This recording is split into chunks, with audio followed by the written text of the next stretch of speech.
Quelles sont tes racines et tes fondations? Alors, mes racines. Si on parle de racines au niveau famille, ben elles sont toutes, disons qu'elles sont toutes en Espagne. Comme beaucoup de mes oies, de tous les côtés de ma famille, ils arrivent tous du même secteur, du fin fond de l'Espagne, Puerto Lumbreras. Mon grand-père était de San Juan de Alicante. Euh, ils sont, pour nous, ils sont tous arrivés, non, enfin, une partie pour des raisons économiques, hein, puisqu'ils venaient à faire les travaux agricoles en France. Donc, des fois, quand on regarde un peu, ça nous évite à nous de se plaindre. Quand on regarde le trajet qu'ils faisaient pour venir travailler, à une époque, parce que moi, mon grand-père, mon arrière-grand-père paternel, c'était avant la Première Guerre, donc c'était avant 1910 qu'il venait en France. Traverser quasiment toute l'Espagne pour arriver jusqu'ici, je pense qu'il devait avoir des petits. Soit il devait faire le trajet avec les trains de l'époque qui avançaient tellement vite qu'on pouvait descendre, faire ses besoins et remonter. Et ils venaient faire des travaux agricoles. Ils faisaient certainement les saisons. Alors on a très peu d'infos là-dessus. Après, moi, j'ai su un peu par mon père que mon arrière-grand-père travaillait dans le domaine où je travaille actuellement. C'est une fois des choses dans la vie où on se rend compte on se croise. Et du côté de ma grand-mère paternelle, eux, ils avaient des biens en Espagne et ils sont venus, parce qu'ils étaient contre le pouvoir, ils sont venus s'installer à Metz et ils ont ouvert une boulangerie. Mon arrière-grand-mère est restée avec un de ses fils et sa fille, qui est ma grand-mère. Et son mari et ses deux autres fils sont retournés en Espagne puisqu'ils n'arrivaient pas à se faire ici. Et ma grand-mère a gardé, enfin, son fils a repris la boulangerie jusqu'au début des années 70. C'est à ce moment-là qu'elle a fermé et que mon oncle Pierre est décédé. Après, du côté de ma mère, ils sont venus juste après la Première Guerre. Et aussi, c'était pour des raisons économiques. Tout le monde était dans le domaine agricole. Hein. C'était tous des ouvriers agricoles. Et, et en fait, tout le monde arrivait, que ce soit d'un côté ou de l'autre, ils arrivaient tous du même secteur. Je pense que c'est d'ailleurs pour ça que là-bas dans le village on devait se donner, se dire bon on va à Metz, hein, puis bon après je pense que c'est parti sur les villages aux alentours, ça allait jusqu'à Caux, enfin Pézenas, ça me fait un peu de partout, mais ça allait pas très loin quoi. Voilà. Donc on a des racines 100% espagnoles. Même si maintenant, enfin, on a des racines 100% espagnoles, mais mes grands-parents, je les ai très très très rarement entendus parler espagnol à la maison. Ils ont été intégrés de suite. Alors c'est peut-être dû à une époque où à Metz, il y a une rue face à la mairie où c'était marqué Monsieur le maire, si vous voulez de la place, faites repartir les Espagnols de merde chez eux. Et voilà, mais bon, je pense que mes grands-parents se sont intégrés rapidement justement parce ils ont appris la langue et ils se sont intégrés un peu à tout ce qui était sur Metz. Qu'est-ce que tu peux nous dire de tes parents? Mes parents, mes parents ont eu, enfin si on a dans notre famille disons une forte valeur de la famille, c'est certainement dû à l'éducation qu'ils nous ont donnée. Ils ont pas eu une vie facile, mais on n'a jamais manqué de rien. Après, ils nous ont enseigné des valeurs, ce que je disais tout à l'heure, ils nous ont enseigné pas mal de valeurs. Et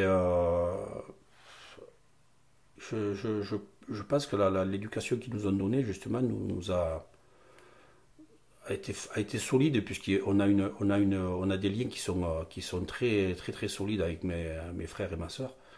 Et on essaye, nous aussi, de le donner à nos enfants. Mon père a fait disons, il fait partie de cette génération qui n'a pas eu de chance et qui a perdu 28 mois pour faire la guerre en Algérie. Et qui n'a aucune reconnaissance là-dessus, puisqu'il a fallu attendre il y a peu de temps pour qu'on accepte de dire que c'était une guerre et non pas des événements. Mais il en parlait pas beaucoup. Il a été comme mon grand-père, il était très, très discret là-dessus. Il fallait qu'on gratte un peu pour essayer d'avoir des infos. Mais il a quand même perdu 28 mois. Et là, avant qu'il parte, on en a parlé un peu parce que j'ai toujours eu cette curiosité de gratter justement pour savoir ce qu'il en était. En 28 mois, il a eu une seule permission. Il est venu une seule fois à Metz et c'est tombé pendant la fête de Metz. Et normalement, il devait repartir au début de la fête de Metz. En fait, il est resté et les gendarmes sont venus le chercher à la maison. Et en négociant un peu, il a pu partir après la fête. Et je garde de mon père j'ai posé des questions avant qu'il parte, parce que je savais qu'il avait fait un acte héroïque. Avant de partir à la guerre d'Algérie, il travaillait pour Jean-Claude Puech au parc. Et donc là, il m'a raconté précisément, c'était un 29 décembre 1958, donc il avait que 20 ans. Ils sont partis sur l'étang avec une vieille barque en bois, et arrivés dans les parcs, la barque a chaviré. Et donc le patron de mon père ne savait pas nager, et mon père l'a tenu dans l'eau.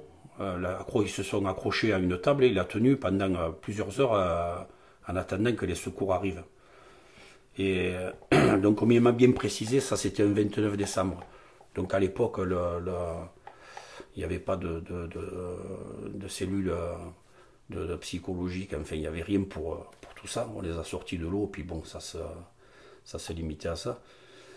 Et le 2 janvier, il est parti en Algérie. Voilà. Il n'a pas eu le temps de se... Et quand il est revenu de ces 28 mois de guerre, il est allé voir son patron pour qu'il l'embauche. Il n'a pas voulu l'embaucher, comme signe de reconnaissance. Mais il n'a jamais tenu rigueur. Et donc par la suite, justement, il a travaillé, les gens pour qui il a travaillé, il s'avère que ce sont les arrière-grands-parents de ma femme. Voilà. Des fois, les choses, comme on dit, les choses se croisent. Et pour cet acte héroïque, il a jamais rien eu, il n'a jamais rien demandé. Et on était les seuls à le savoir, quoi. Voilà. Et bon, ça c'est... je pense que nous, ça nous a... Je sais pas si ça nous a forgé, mais ça fait partie des choses il a fait quelque chose, il a rien demandé. Voilà, il n'a pas eu la reconnaissance là-dessus, mais c'est pas grave. Il savait qu'il avait fait, et puis voilà, ça s'est limité à ça. Et après, mon père, on a eu une éducation, on peut pas dire qu'elle était une éducation à la dure, mais bon, c'est après, avec le recul, qu'on se rend compte que qu'on a eu de la chance. Moi, jusqu'à ce que je parte à l'armée, enfin, jusqu'à ce que je finisse mes études, donc j'ai fini à 22 ans mes études, toutes les vacances scolaires, tous les jours où j'étais pas ou à l'école ou à la fac ou ailleurs, je travaillais au parc avec mon père. Donc pendant peut-être, on va pas dire que j'ai pas commencé à 5 ans, mais peut-être à 10 ans, de 10 jusqu'à 22, 23 ans, j'ai eu cette chance de travailler avec lui au parc, de faire tous les métiers qu'il y avait à l'époque sur l'étang, d'aller faire les palourdes, les clovis, d'aller faire la drague, de travailler au parc à l'ancienne, puisqu'il y avait moins d'outils que maintenant. Et, et c'est quelque chose qui me... Je peux dire même, je la remercie maintenant parce que je me rends compte que ça m'a aidé ça m'a forgé, quoi. Voilà. Et j'ai appris que la vie pouvait être plus dure que ce que on la voit maintenant où les gens ils sont fatigués presque de rien faire, quoi. Et ta maman? Ma maman, elle a fait comme toutes les femmes d'ostréiculteurs, elle a passé sa vie au MAS sans être, enfin, sans être déclarée, puisque à l'époque c'était que le mari qui était déclaré. Elle faisait son travail au parc. En même temps, elle tenait sa maison et puis bon, elle aussi, elle fait partie de de notre éducation parce qu'elle a quand même, on était quand même, on est quand même quatre enfants et, et ma mère c'est une perle parce qu'elle a, c'est, c'est, c'est elle qui nous a élevés, mais c'est aussi après c'est elle qui a amené que ce soit mes grands-parents, mes oncles et tantes et mon père je crois au dernier moment, c'est elle qui les a amenés jusqu'à la fin. Et elle a été,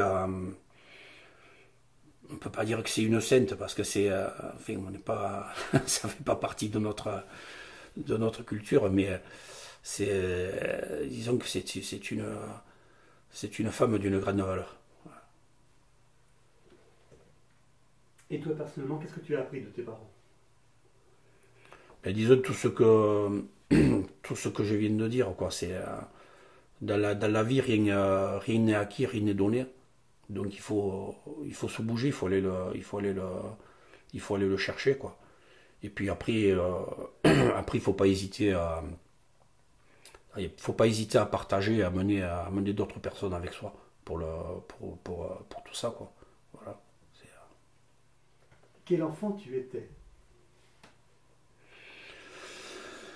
Euh, je peux pas dire que j'étais un enfant tranquille, hein. Un peu casse-cou.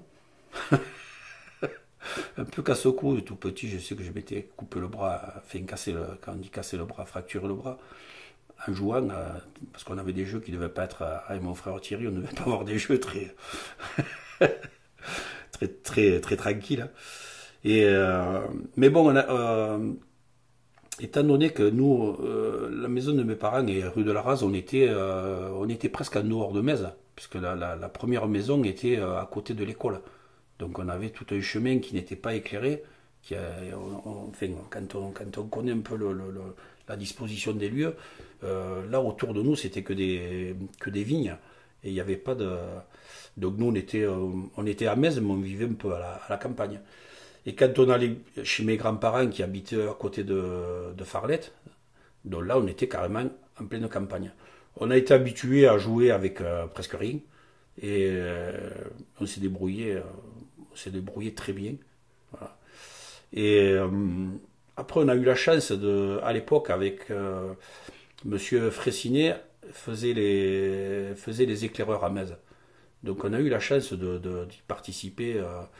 On a fait pendant 5 ans avec mon frère et ma soeur un peu moins que nous. On partait un peu partout et donc les éclaireurs c'était une tente pour les garçons, une tente pour les filles. On nous donnait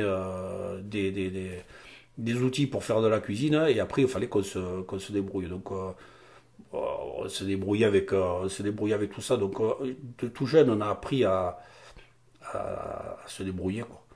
On a appris à se débrouiller, à faire tout avec presque rien. Voilà. Et bon après. Au niveau scolaire, j'étais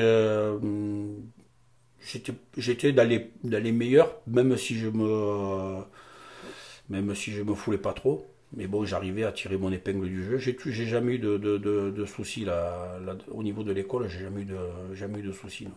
Ça se passait très bien. Alors ben, des fois, j'essayais de faire un peu moins bien pour être un peu au niveau avec mes collègues, hein. Et surtout parce que là j'avais des copains qui étaient quand même qui étaient un peu on peut pas dire des marchands de conneries, mais bon, c'est ouais, si quand même, et donc on essayait d'être tous pareils, donc Même si au niveau scolaire j'étais meilleur que eux, j'essayais un peu de descendre pour me mettre un peu à leur niveau, quoi. Voilà. Est-ce que tu peux juste préciser qui était Monsieur Fraissinet et ce que c'est que les éclaireurs pour ceux qui ne connaissent pas? Alors, Monsieur Fraissinet était à mon époque, c'était le directeur du collège Jean Jaurès. Et c'était une personne qui était passionnée de tout ce qui était enfin, passionné de la nature, quoi. Il avait chez lui, je pense que ses enfants l'ont gardé, il avait un musée avec je ne sais combien d'animaux qui étaient empaillés avec des insectes, il y avait de tout, il y avait des fossiles, c'était un musée. Et, euh, et donc il